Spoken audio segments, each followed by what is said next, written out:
Ratusan mahasiswa Unsri dan Aliansi Gerakan Solidaritas Mahasiswa bergabung menggelar aksi di gedung DPRD Sumsel, Jumat 4 Agustus 2017.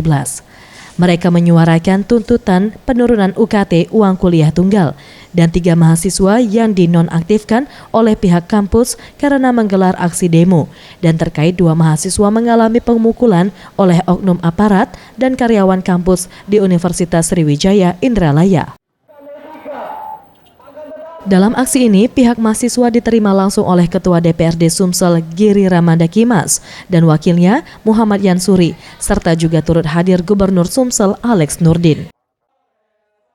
Febri Yolanda selaku mahasiswa Unsri yang ikut menambahkan, ia bersama teman-temannya dalam gerakan aksi di gedung DPRD Sumsel berharap pihak DPRD juga memanggil dan memediasi pihak rektorat dan kampus serta kepolisian terkait permasalahan UKT dan penonaktifan 3 mahasiswa Unsri serta pemukulan mahasiswa Unsri.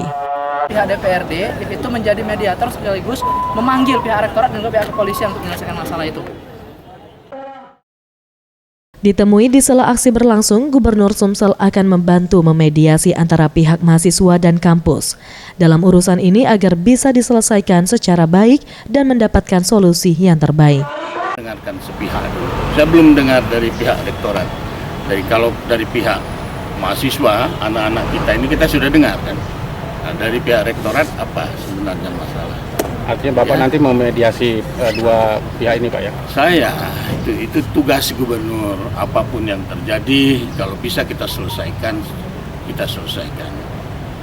Sumatera Selatan itu kan terkenal dengan kondusivitas daerah. Maulana Yusuf, Sriwijaya TV.